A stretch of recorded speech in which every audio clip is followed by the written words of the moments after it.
we don't just use grass skirts and mu'umu'us. No, we don't. That's a quote you had said that I remember. Before we get into that, what high school you went to? I went to McKinley High School. McKinley? Yes. But High School. Home is where? Home is in Kapolei. Kapolei. So in 2001, my family got our Hawaiian homes out in Kapolei. So we were fortunate enough in 2001 to get our Hawaiian homes. But West Side. Yes. You have a connection to the West Side, though? Well, my family, they're all from the West Side. I grew up on the West Side because on the weekends, we always used to go there. Any chance that we could go there. Of town. Yeah. We always used to be on the West Side. My family wasn't fortunate as most were. I think anytime that we wanted something, my parents couldn't get it for us, so the things that we used to do were going to the beach, going to the park. So on the weekends, that's what my mom and dad took us to do. But see, to us, that's the word. Like, even we were the same. We didn't realize we were the less fortunate. Yeah. Because I always think about it. There's people that spend their whole life making money just so they can come do what we do on the weekends. Exactly. Right? And we could do it on the weekends. We could do it every day. So YNI West Side was always, so you were living both worlds, country, town. Yeah. What did you prefer? I preferred country. Yeah. Yeah. Oh yeah. Growing up in the country or hanging out in the country, what was it like culturally? It was definitely different. I could see the difference. I could see fast-paced world during the week because that's what I was living every single day. And then on the weekends, it was more of this relaxed country style living. Look forward to like Friday, I'm just going to go. Yeah. Going to my auntie's house, relaxing, not caring about like the watch and your time, you know what I mean? And then it was like, okay, I got to go to school and having to dread waking up in the morning on Monday to go to school, crying because I had to go to school. It's like I'd rather go beach. Yeah. Stuck at the beach on a Sunday, like really. Exactly. So ethnic backgrounds for you? I'm Hawaiian Filipino. Okay. Yeah. Also, did you now? Was it an even like in the house?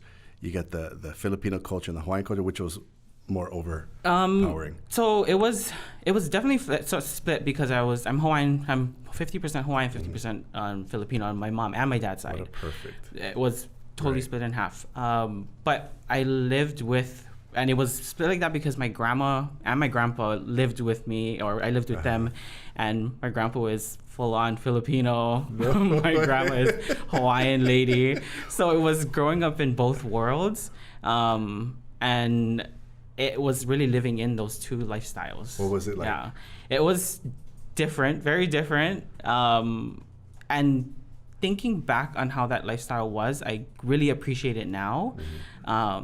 And just kind of remembering all those memories of them and the things that they taught me before.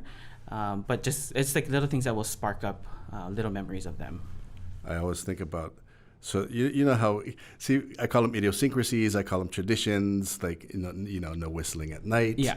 Did you find similarities with the Hawaiian side and the Filipino side? Oh yeah, for sure. It was always these little things that came up. Was like, it was down to like you don't cut your nails at night. I was just thinking that. You don't whistle at night. It was all these things. Even like when you don't you had to hold your breath during the driving through the tunnels. It was like these little things. Like as we were kids, I'm like, oh my gosh, this is both sides. And talking to friends of mine, we went through the same things, and it was kind of like, oh, this is what you do, with like other Filipino friends of mine. Like, is this what you do too? Like, that's like, funny. Did you used to go to Filipino parties and what do they call that? The balon. Yeah. Yes. If you don't know what balon is, and I always laugh about it, right? But every time you go to a party, what happens? Oh, they always put that aside, and they always pack their lunch, or it's like they always put like paper plates or something on the side for you to pack. Like, Filipinos will always bring either Ziplocs in their bag. Or foil. Foil. Yes. So Grandpa was the Filipino. Yeah, Grandpa was the Filipino. What did Grandma say when he did that? Oh, she didn't care because she knew she was getting food at home. So she didn't care about that. She knew that it was going to have food at home. Balon is such a great concept. And I always whenever I MC events and stuff, I always tell the Filipinos, just eat first, stay, hang out, find out who the party's for before you take the food. Yeah, no, it's always the plate and then underneath is the balon is underneath. So you already have that to go and take home. Hawaiian side, what things do you remember about your grandmother? Where do I start? See, I know it's difficult, so many. right? I think I can't say a lot about it because I find it normal for us to go through the things that we do like every single day. So I find it's hard to like pinpoint all these little things that I know it's weird because we think traditions and culture. It's like, but we were living it. So when you try and explain it, you're like, I don't even know how to explain it. Yeah, like what is normal and what is tradition like for us? I always say, when did culture become an art? Yeah, exactly. So let's think about that. Hold that thought. Okay. Bringing you what matters. Viewers can receive the Star Advertiser Digital Full Access subscription for just $9.95 per month. Go to staradvertiser.com and click on subscribe. Use the code AHIGHTHING. Aloha Termite and Pest Control, your local and leading pest and termite control solution in the state. Always providing you superior service with Aloha. I gotta say, I thought you were strictly West Side, like growing up. Yeah, not that you had that vibe, like you just lick somebody at any given moment, right? What, like my stuff. But you had the best of both worlds, town and country. Majority of your of course, obviously you went to school at McKinley, but most of your time growing up. I think that's the greatest thing, that you get to grow up in 50-50, Hawaiian and Filipino, right? Yeah. You know how some people identify more with one? Do you identify with both, one, or? I think with both. Yeah. Growing up, having my Hawaiian and Filipino grandmother and parents like that, and then local lifestyle, I think I don't identify with either. Did that have a lot of influence as you went through high school and then into your adult life? I think so. I wish I did have more of my Filipino side though. I think that was missing more. Well, I think because my grandfather passed away earlier than my grandmother, I think that definitely did depart from me growing or seeing my Filipino side. The cultural part of you, the Hawaiian Filipino side, how much of that influenced you into the fashion world? I saw it a lot more, wanting it to be more of my design side as I got older. Okay. Because it was something that I could see bridging my culture side into the fashion world. I love the fact that you bring you bring culture. It's the culture behind the clothing, I like to say. When do you remember? When is your first? What was the first thing you made or designed, and you thought, "Oh, I could do this"? Well, I started sewing when I was 10 years old. Wow. My aunt taught me and my cousins. She was the one who. So my grandfather taught her, and my Aunty Delilah taught me and my cousins. We had this sewing class, and she was like, "Okay, who do I pass it down to?" And it was just me and my cousins. We came to one sewing class. By the second one, I was the only one who showed up. And so, but you were hooked. And I was hooked at 10 years old. But my mom told me throughout like my whole childhood, she used to buy me like pens and paper for Christmas and stuff, and that was always something I always wanted. And that's what kind of like started everything. So you were just designing, sketching. Yeah. Wow. And my auntie found one of the sketches that I have that I looked at. I'm like, oh my god, what is this? Would you bring it back today? I would, but I'm like, it's a little out there, a little crazy. But I'm like, it would be funny to like recreate something that I sketched. It was a dress. It was like a cocktail dress that I drew, and I was like, oh my god, this is. Wait, you drew a cocktail? How old were you? I think I was like 9 or 10 at that time too. Did you know it was a cocktail dress at the time? No, I did not know it was. It was just you just knew what you liked to look at. Exactly. That's kind of crazy. Yeah. But it was at that age where I knew I wanted to sew, and then it was at the age of 13 or 14, I realized that I found something that I could press print on my brain and make a 3D image out of something that was going on in my brain. Wow. And I realized that I could create something that was going on in my brain.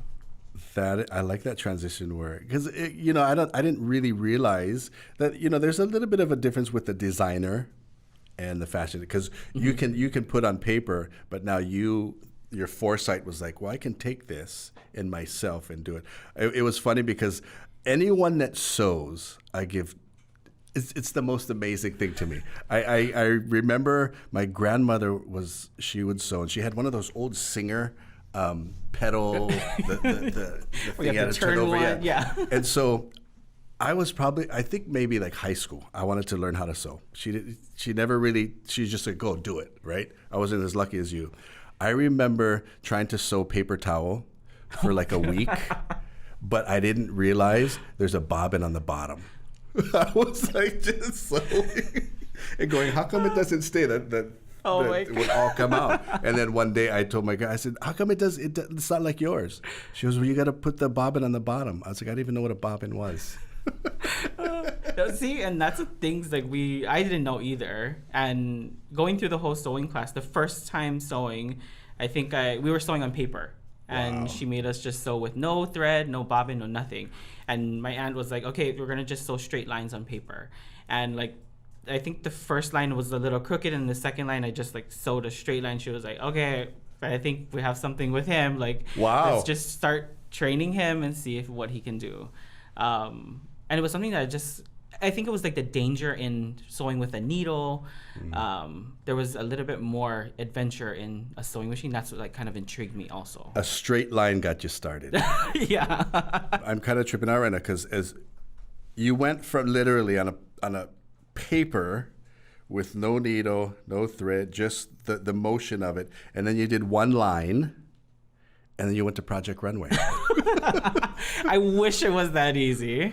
It was a whole journey, I can say, from that day to ending up on Project Runway. It was ups, downs, everything in between. I wish I could say that I woke up, was 10 years old and woke up the next day and I was on Project Runway. It was that easy, but the journey I think that brought me there was amazing too. Between that first line and that, it was season 13. Yep, right? Season 13. Between that first time sewing that line and then prior to that designing, did you already know that culture and who you are and the islands is going to be an influence in your designing and your fashion? Or did that kind of come about? Definitely not. No, Yeah. I didn't think so. What I knew when I started sewing was I wanted to create a family business. So I found something that I love to do, and I didn't want to go to work. I wanted to I wanted to do something that I love to do every single day after school. So it was creating something and a business that I wanted to do, that I love to do, creating. Wow. So that was the second step. And then being in Hawaii, I had to find out how I was going to do that. And then when reality TV started and I found this outlet where this is what we can do, that's what was the next step after that. But the first step was finding something that I could love to do, making a business out of it and creating a family business, and then trying to make that business work here in Hawaii. Foresight. See, so you not only designed clothes, you were designing your life. You remember the first thing you made? I did. It was a pair of jam shorts. Yeah. No and way. He taught me how to make a pair of jam shorts. And I rode that thing through intermediate school, through high school. Everybody knows that's what I wore because I could make it. Yeah. Okay, I'm gonna. This is for me now because I remember trying to make shorts. And I remember I made the pattern on newspaper, but I didn't realize, of course, the human body. And that's, you really know the human body. I made 4 panels. And I just sewed it. And I was like, I don't know the front or the back. I didn't know you have to have a more left or a right. Yeah. Or, yeah. Is that Did you just know that? Did you know how the body fit, or you were taught No, that? I was taught that from my aunt. I did that too. It was like I put the left sides together and the right sides together. The first time she was like, that's not how you do it. It was definitely a learning process the first time I did it. But after I got the hang of it for the first time, it was like I had every color, every print. That's what I was doing for Christmas. Ever since my mom and dad bought me fabric, so that's what I wore. Back to school, I never got school clothes. I made my own school clothes. You see? So it was that from the day that I started sewing, and I could make my own stuff, and that's what I wanted to do, was create and make my own things after that. What kind of material or fabrics were you using? It was like palaka back then, Hawaiian print stuff. No way. And in intermediate, I played volleyball, so they needed shorts for the whole team. And I was like, I make shorts. You started that trend. Printed shorts. Even, I remember UH they at did the time. print, yeah. They were copying you. Or when did you make those? That was, oh my gosh, show my age. I'm 36 now, so that was 30, about like 20 years ago. Wow. Yeah. You jams or aloha print shorts, and they're never going to go, because there was a gap for a while, right? Yeah. 60s, 70s, and then like 80s, everybody was like, no. Didn't want to wear it, yeah. Wow. After that, what did you start going into? That I wanted to like venture out into women's wear, so I knew that I had to start to learn women's wear and women's clothing. My mind is blown because you went from sewing paper to making jam shorts to Project Runway. Season 13, Project Runway.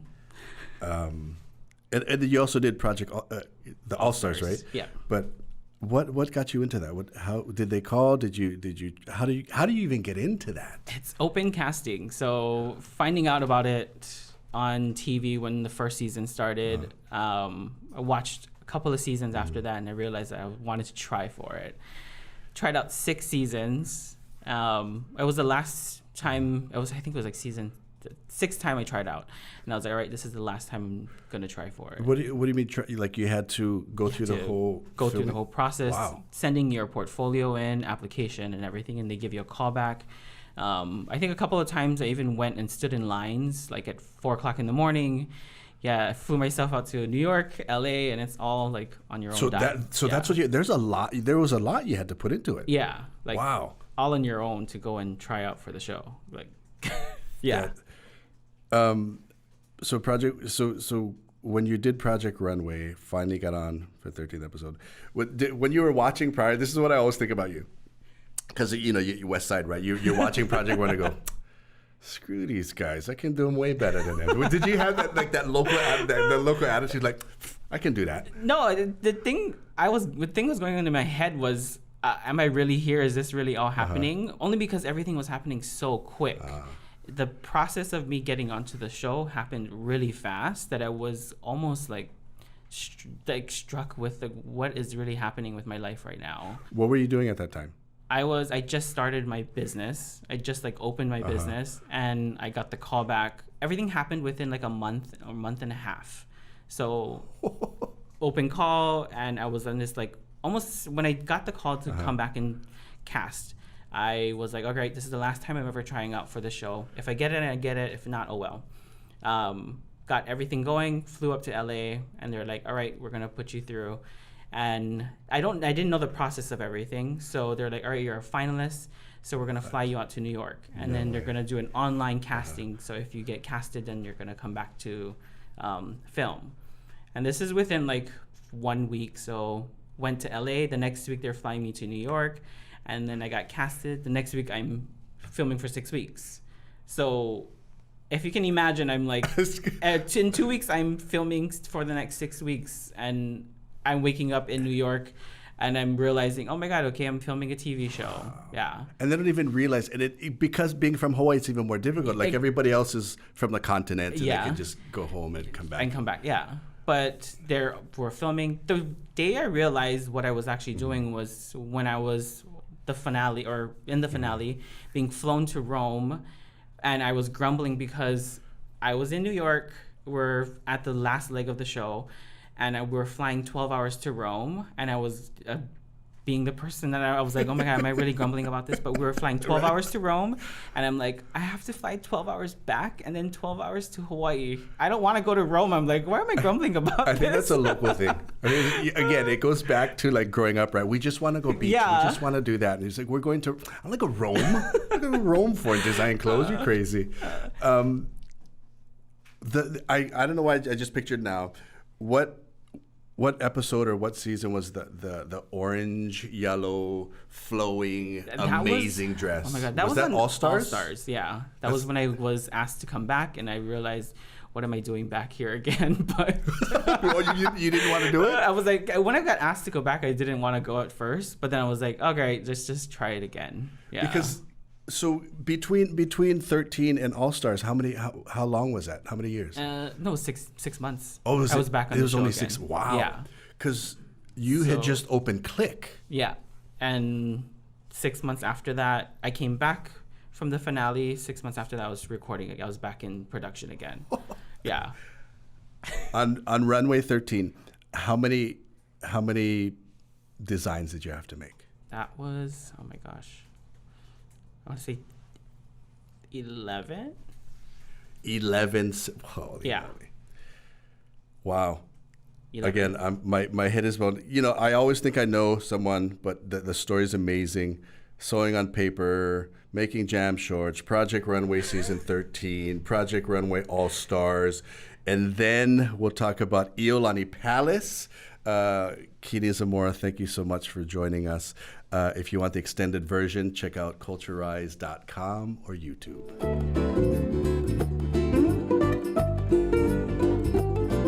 Hey, thanks for joining us on the extended version of Culturised. Don't forget our website, culturised.com. Or if you have any comments or things to say besides that I look terrible, no, you can say that. Write the comment below, and we want to hear from you. Let all your friends know and subscribe to the channel. I'm sitting with my very good friend, Kini Zamora, designer, fashion, what's the fashionista? But, you know, I just like to say West Side, Town and Country, McKinley High School, local boy, doing big things. The foresight that you have, I'm intrigued just from the beginning of just wanting to make a family business, then it turns into a huge business. And I like the fact that it's a family thing, but for you in your head, family's not just immediate. Tell us about Clique, because from what I understand, Clique is, you actually created Clique, which is your studio, and it's not just for you. Yeah.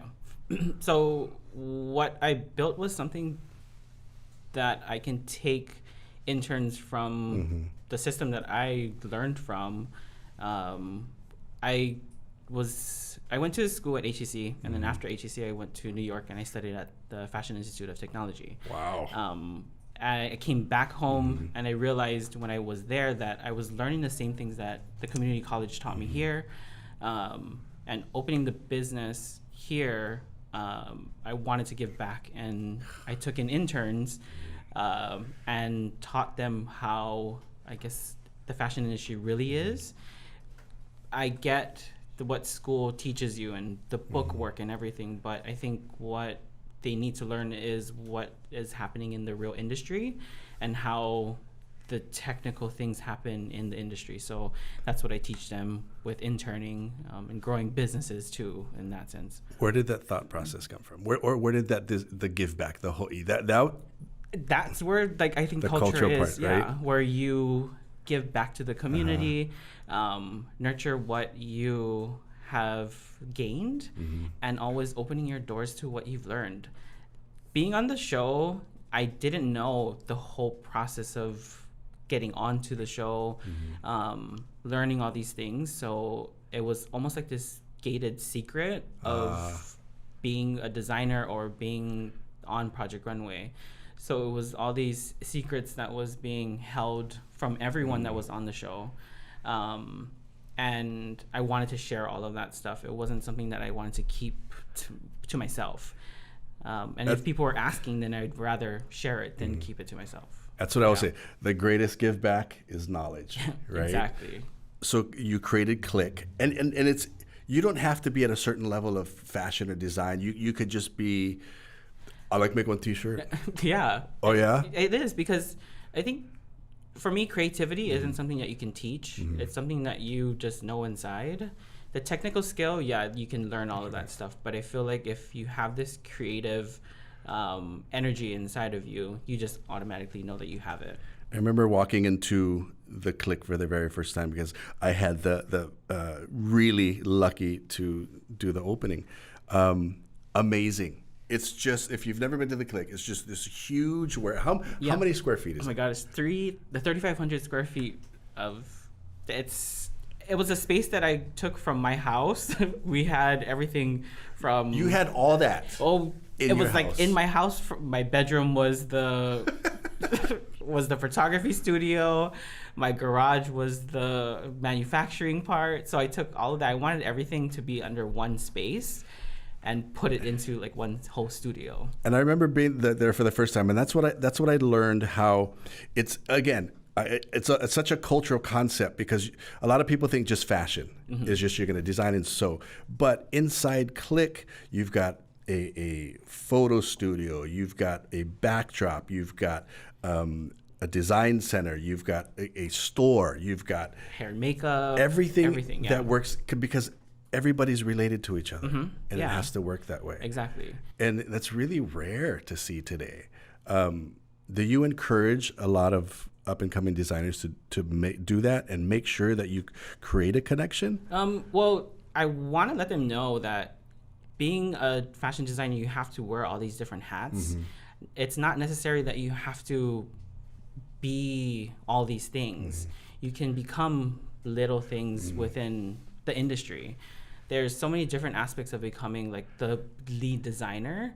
You have to know how to become the merchandiser, the pattern maker, the seamstress, the graphic designer, the creative director. So there's all these different little things that you can do before you become like the head designer.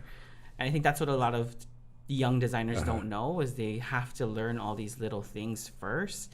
But they may be just interested in just sewing or just graphic design or media, or retail side or merchandising. That's just all these different aspects. So encourage them to go. What out of all that in the entire design process, what do you still prefer within that? The design part. I still want to be by the machine, sewing and designing. That's like my ultimate like zen place to be. What do things just come to you, or do you see something and go, or like you see somebody's body, right? And you're like, I think I can do something. It changes all different times. Yeah. I have to be in like the right space, like mind space. When I get inspired, I have to be comfortable. It just can't like it. Sometimes it doesn't work when I'm irritated. If I'm not, and again, that's a cultural thing, right? Yeah, it's you have to be in the right space in order to design and make everything work. If not, it's just not gonna. Sewing can come out off. You'll just get irritated, so you just have to kind of step away from it a little bit. I tell that to all of my designers too that's there, or my interns. If they're getting frustrated with something, I tell them just walk away for a little bit and take a break. You can apply that to everything in life. I used to tell people, like when they make a lei, I was like, if you're not fully in line mentally, physically, spiritually, your lei is going to come out crooked. People are going to come out. There's no such thing as an ugly lei. It's just going to be crooked. I like that. Again, I think that's another cultural concept. Yeah. Like when you're talking story, like when you're making the lei and you're talking story to a bunch of friends and you're having fun, you don't realize it to the end, and you look at your lei like, oh my God, this came out really nice because you were having a good time. Everything was meshing well, and everyone's spirit was just in that moment. But when everything's just everyone's frustrated, or the conversation is just too serious, you're like, what happened? What is that in his head? Exactly. And the same concept is that's what I bring to the Clique or our spaces. When we're filled with so much energy and creative energy, that's when we find that our pieces come out really nice, or we feel more productive throughout the day. And that's what I want to bring to that space, is just a lot of creative energy and just a fun space for people to create there. I like it. And you're creating, like you said, I read somewhere that you said it's a space, again, going back to it's an ohana space. Yeah. I know you like designing and designing from scratch. how difficult was it? I shouldn't say redesigning, but you had the opportunity in the Kuleana, I should say, Iolani Palace. Yes. Those dresses. You didn't redesign them. No. You just It was a recreation of the coronation gown, the Kung Kapiolani coronation gown. It was an amazing experience for me to go back in time into our past and kind of relive that and bring it to the future. It was an amazing experience to read up on the history. You got to like touch it and study it and look at it. No, we didn't have anything. What? Yeah, there's nothing. They just said you're gonna create this. Yeah, so there's nothing that we had to. Oh, there's one piece that Right. came after that we could actually physically touch and see. Wow. But there's nothing that we could actually see to make it. Like, That's there's crazy. newspaper articles that we had to research. We had to research that time period of what was happening. So the coronation gown, we had to figure out what coronation was. And we had to go and follow what UK does and the United Kingdom did, and what Queen Elizabeth did during that time. How long did that take?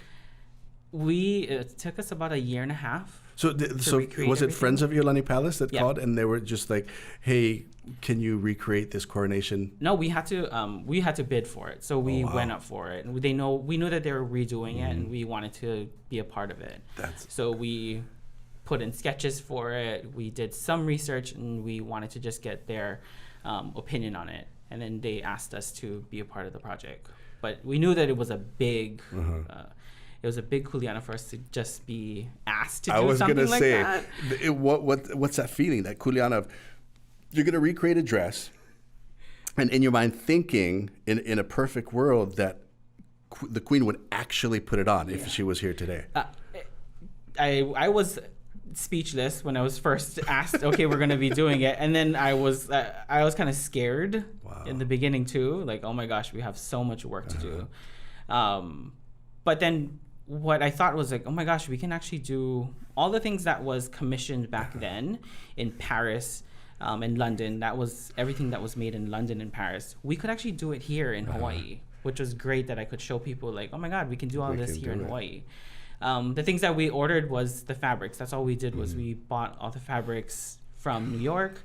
And we had it all made here. All the embroidery on the gown was actually embroidered here, and we hand sewed all that on. We had the Friends of the Iolani Palace. We had some of the volunteers there. They came and put their hands into the gown also.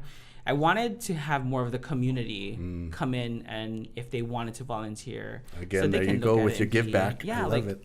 So when they visit the palace too, they can be part of it too. How many?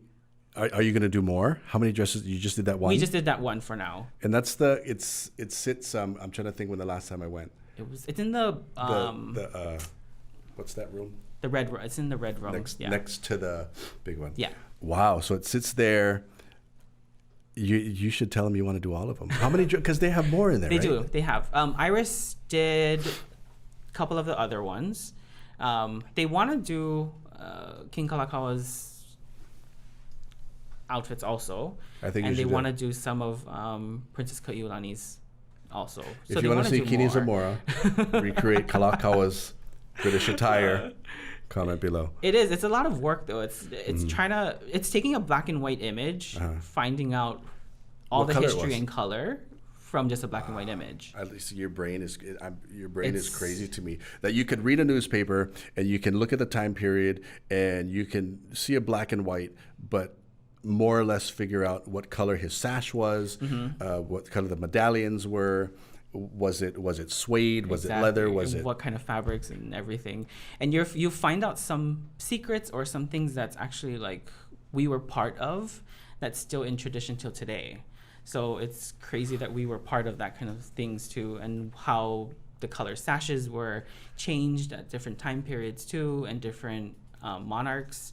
So that's what we found out too. And looking at the types of ribbon that they don't sell to certain people, or it's just to royal people, we were trying to look for it, and here I am like emailing like, I need this color ribbon, and they're like, we don't sell that to anybody, it's only for certain people. Wow. Yeah, and it's like a silk moire ribbon, like, okay, they're like, who are you? I'm like, it's for the queen. It's for the palace, Iolani Palace. And they're like, okay, can you have them email us so we can know? I'm like, well, I didn't know color was a big thing and certain whatever. We were just kind of like blown away with everything.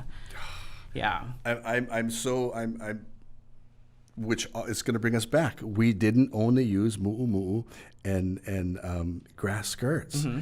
And I don't think people realize, because I always say, Hawaiians, we were overachievers, right? Yeah. We would look at, what's the UK doing? We'll make it better, right? What's, we talked about it earlier. We're talking about, new papale. Hawaiians are like, no, we don't like use coconut. We're going to use lauhala, right? Exactly. And always pushing the envelope forward. And I love that you went from McKinley High School, raised on the west side, learning how to sew. You had this idea of just creating an ohana business, but in reality, you created an ohana business. And now, what's next for you? Where do you go from here? Well, with the changing like economy and trying to see that too, that's where things have to change too, and growing with what's happening now. It was about like 2 years ago. I was thinking everyone always asked me like, are you going to open a store, and pushing me to do that. But I saw more of an online business, and that's where I saw my online business growing more than what I thought everyone wanted me to do of storefront and brick and mortar. And I was like, no, I don't want to do that because I see my online business doing more. So that's what I pushed more. And when the pandemic started, everyone was like, are you doing more online stuff? I'm like, we've been doing it for the past 5 years. We've been doing it before online was online. So we have all of that stuff going, and we've just been hiking that up a little bit extra and trying to build a better platform for that. And just trying to see more options with our online and e-commerce business. Mahalo for making time. This is just for me. Can you bring back jams? A line of aloha print shorts. I definitely will, yeah. Some Kini, just simple. What were they? Elastic waistband? Were they just elastic waistband jam shorts? They're the most comfortable things. That's what I'm saying. You can wear anytime. I'm asking you. I'm putting in my word right now. Just the whole Kini line of not too Magnum PI high, but maybe like a 9-inch. How's me? But thank you so much for joining and sharing your mana'o, sharing your ike, and motivating any other designers and anybody in the industry. We'll see you soon. Yes. And I'll come by and pick up my shorts when. This is Culturised. Hey, we got to thank you for joining us. Don't forget to subscribe, comment down below. Maybe you want to come hang out with us. The extended version of YouTube. Mahalo for being here. Aloha.